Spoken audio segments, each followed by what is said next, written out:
The Picture in the House by H.P Lovecraft. Searchers after horror haunt strange, far places. For them are the catacombs of Ptolemy and the carven mausolea of the nightmare countries. They climb to the moonlit towers of ruined Rhine castles and falter down black cobwebbed steps beneath the scattered stones of forgotten cities in Asia. The haunted wood and the desolate mountain are their shrines, and they linger around the sinister monoliths of uninhabited islands. But the true epicure in the terrible, to whom a new thrill of unutterable ghastliness is the chief end and justification of existence, esteems most of all the ancient, lonely farmhouses of backwoods New England. For there the dark elements of strength, solitude, grotesqueness, and ignorance combine to form the perfection of the hideous. Most horrible of all the sights are the little unpainted wooden houses remote from travelled ways, usually squatted upon some damp grassy slope or leaning against some gigantic outcropping of rock. 200 years and more they have leaned or squatted there, while the vines have crawled and the trees have swelled and spread.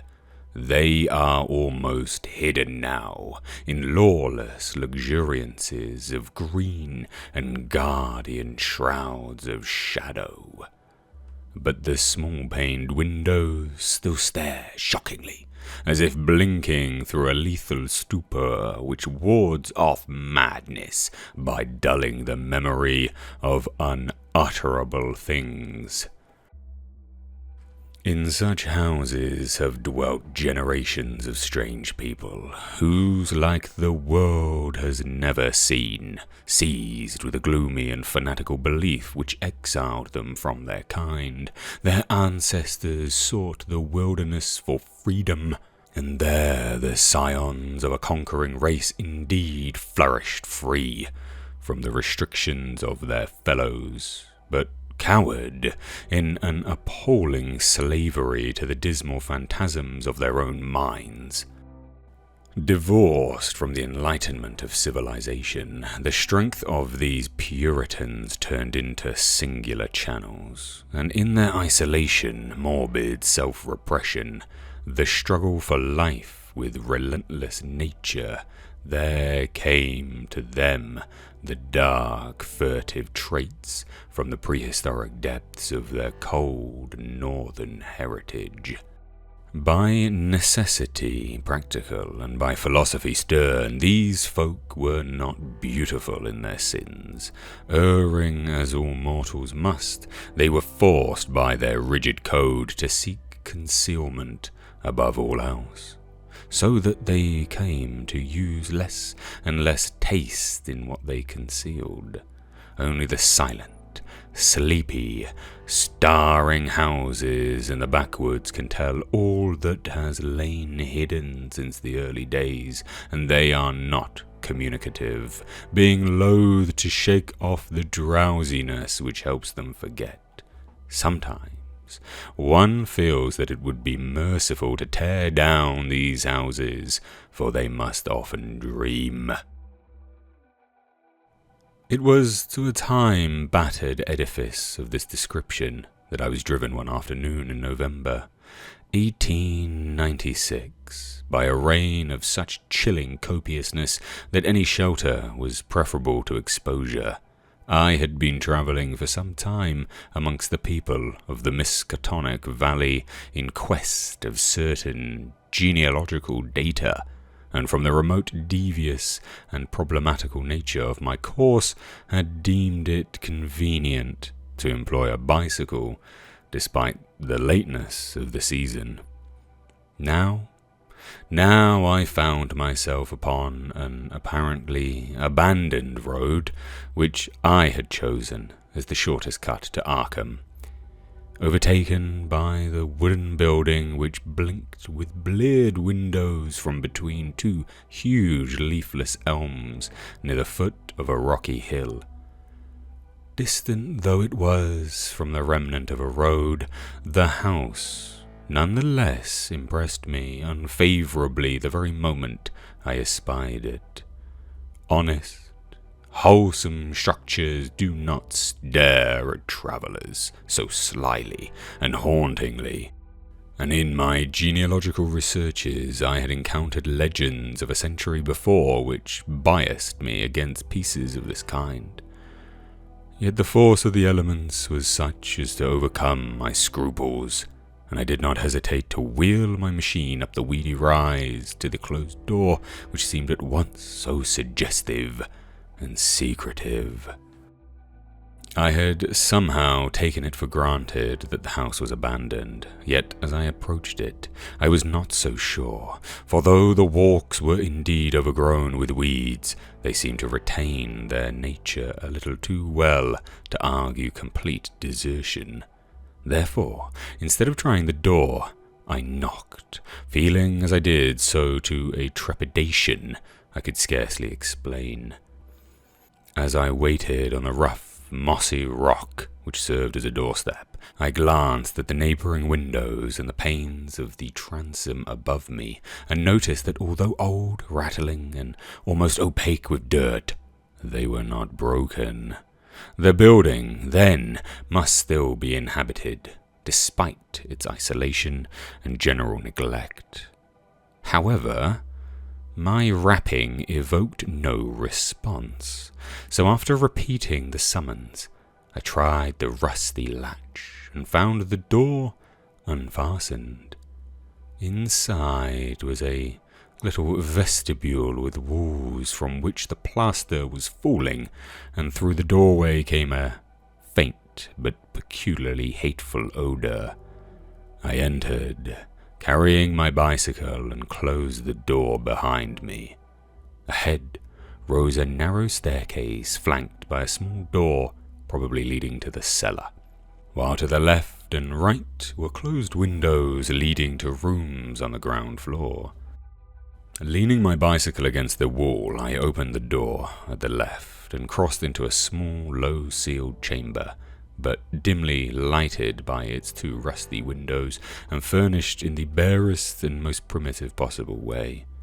It appeared to be a kind of sitting room, for it had a table and several chairs, and an immense fireplace above which ticked an antique clock on a mantel. Books and papers were very few, and in the prevailing gloom I could not readily discern the titles. What interested me was the uniform air of archaism as displayed in every visible detail. Most of the houses in this region I had found rich in relics of the past, but here the antiquity was curiously complete, for in all the room I could not discover a single article of definitely post-revolutionary date. Had the furnishings been less humble, the place would have been a collector's paradise. As I surveyed this quaint apartment, I felt an increase in that aversion first excited by the bleak exterior of the house.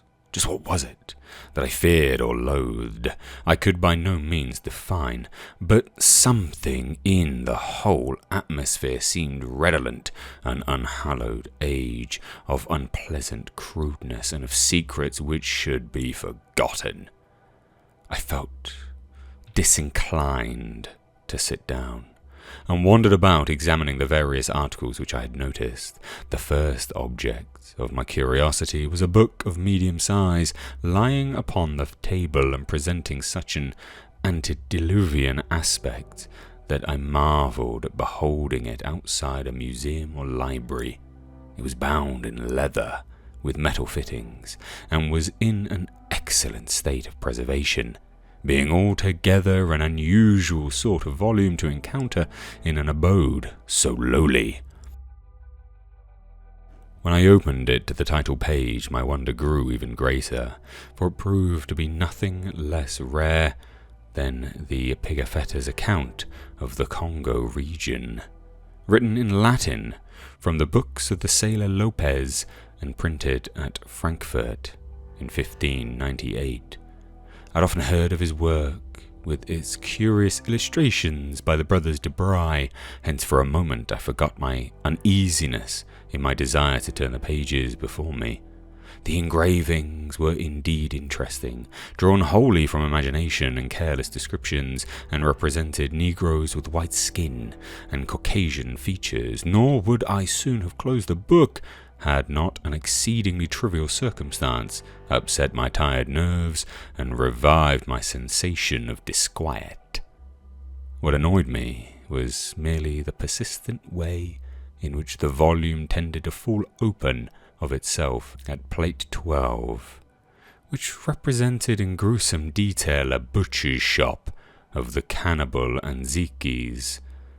I experienced some shame at my susceptibility to so slight a thing, but the drawing nevertheless disturbed me, especially in connection with some adjacent passages descriptive of Anziki gastronomy.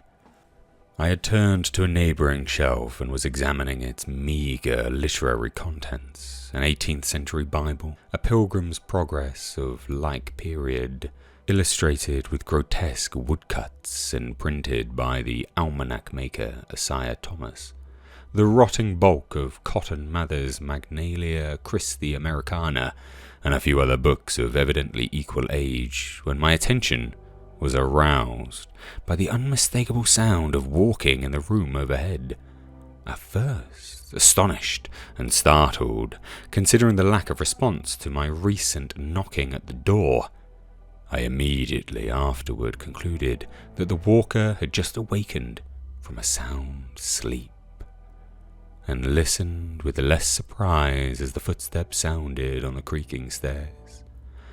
The tread was heavy, yet seemed to contain a curious quality of cautiousness, a quality which I disliked the more because the tread was heavy. When I had entered the room, I had shut the door behind me. Now, after a moment of silence, during which the walker may have been inspecting my bicycle in the hall, I heard a fumbling at the latch, and saw the panelled portal swing open again. In the doorway stood a person of such singular appearance that I should have exclaimed aloud, but for the restraints of good breeding. Old, white-bearded, and ragged, my host possessed a countenance and physique which inspired equal wonder and respect. His height could not have been less than 6 feet, and despite a general air of age and poverty, he was stout and powerful in proportion. His face, almost hidden by a long beard which grew high on the cheeks, seemed abnormally ruddy and less wrinkled than one might expect, while over a high forehead fell a shock of white hair, little thinned by the years. His blue eyes, though a trifle bloodshot, seemed inexplicably keen and burning. But for his horrible unkemptness, the man would have been as distinguished-looking as he was impressive. This unkemptness, however, made him offensive, despite his face and figure. Of what his clothing consisted I could hardly tell, for it seemed to me no more than a mass of tatters surmounting a pair of high heavy boots, and his lack of cleanliness surpassed description. The appearance of this man, and the instinctive fear he inspired, prepared me for something like enmity, so that I almost shuddered through surprise and a sense of uncanny incongruity when he motioned me to a chair and addressed me in a thin, weak voice full of fawning respect and ingratiating hospitality. His speech was very curious, an extreme form of Yankee dialect I had thought long extinct, and I studied it closely as he sat down opposite me for conversation. "Ketched in the rain, be ye?" he greeted. "Glad ye was nigh the house, and had the sense to come right in. I calc'late was asleep. Else I'd a heard ye. I ain't as young as I used to be, and I need a powerful sight of naps nowadays. Travelling fur? I hadn't seen many folks along this road since they took off the Arkham stage. I replied that I was going to Arkham and apologized for my rude entry into his domicile, whereupon he continued, "Glad to see ye, young sir. New faces is scarce amount here, and I hain't got much to cheer me up these days. I guess ye hail from Boston, don't ye? I never been far, but I can tell a town man when I see him. We had one for district schoolmaster in 84, but he quit suddenly. No one never heard namen since." Here the old man lapsed into a kind of chuckle, and made no explanation when I questioned him. He seemed to be in an aboundingly good humour, yet to possess those eccentricities which might guess from his grooming. For some time he rambled on with an almost feverish geniality, which it struck me to ask him how he came to rare a book as Pigafetta's Regnum Congo.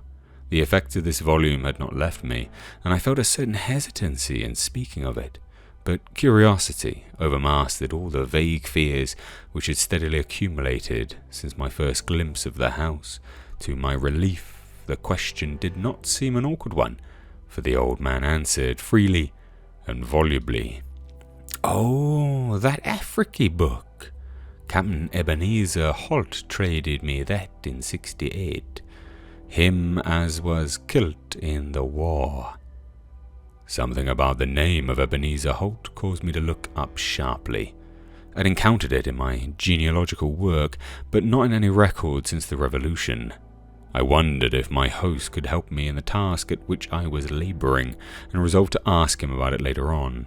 He continued, "Ebenezer was on a Salem merchantman for years, and picked up a sight of queer stuff in every part. He got this in London.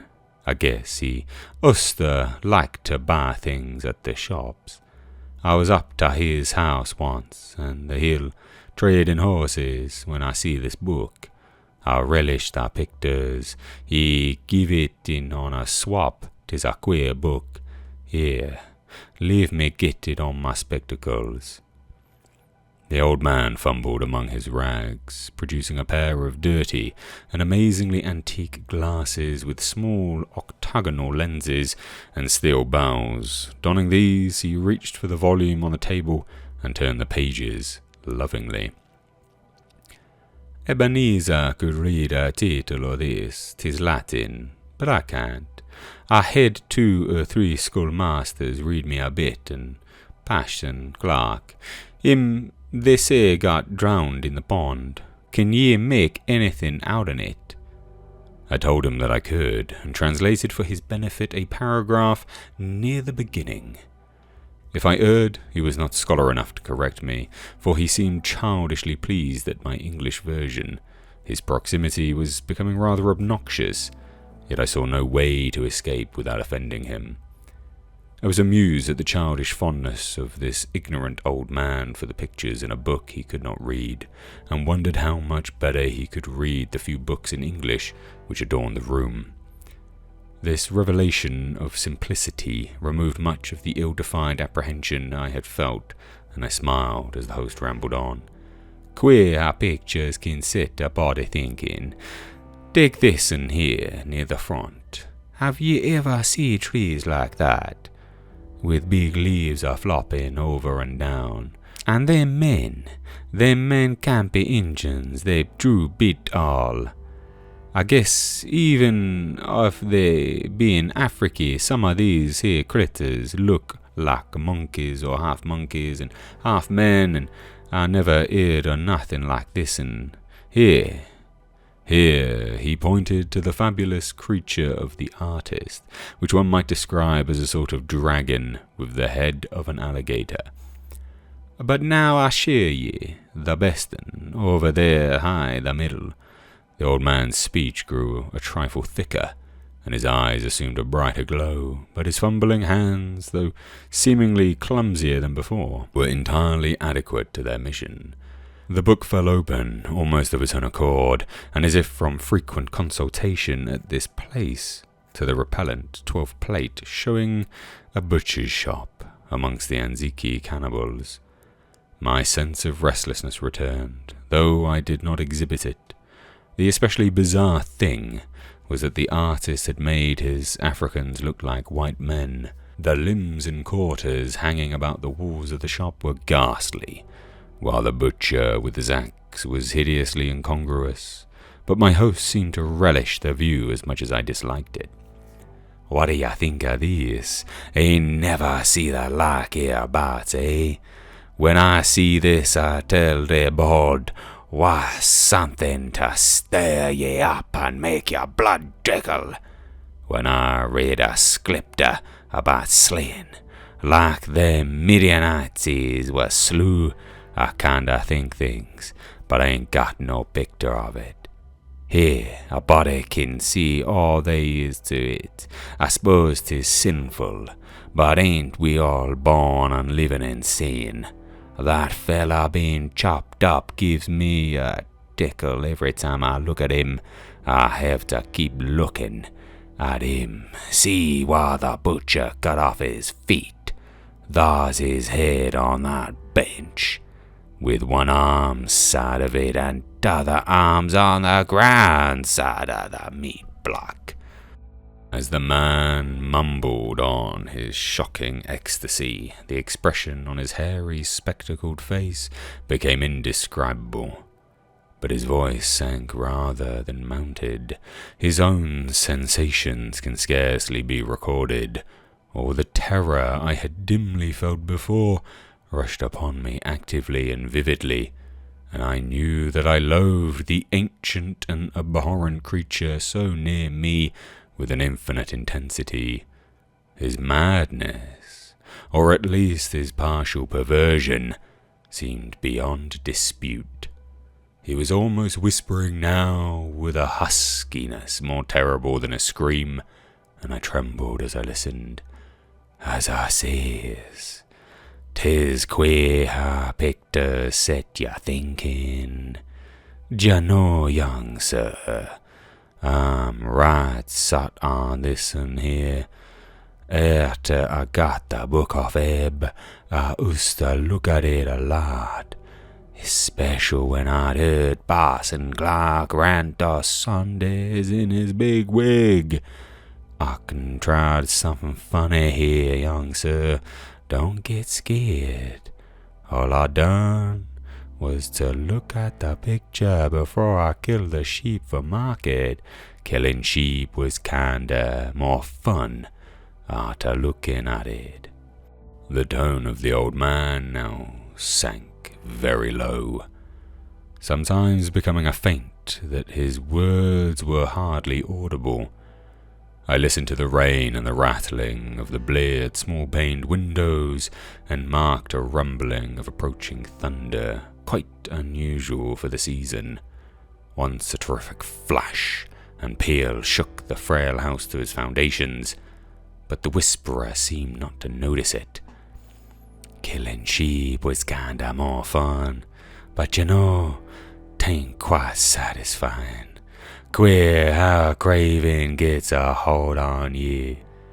As you love the Almighty, young man, don't tell nobody, but I swear to God that picture begun to make me hungry for victuals I couldn't raise nor buy. Here, set still, what's ailing flesh? Here, set still, what's ailing you? I didn't do nothing. Only I wondered how 'twould be if I did. They say meat makes blood and flesh and gives you new life, so I wondered if 'twouldn't make a man live longer and longer if 'twas more the same." But the whisperer never continued. The interruption was not produced by my fright, nor by the rapidly increasing storm amidst whose fury I was presently to open my eyes on a smoky solitude of blackened ruins.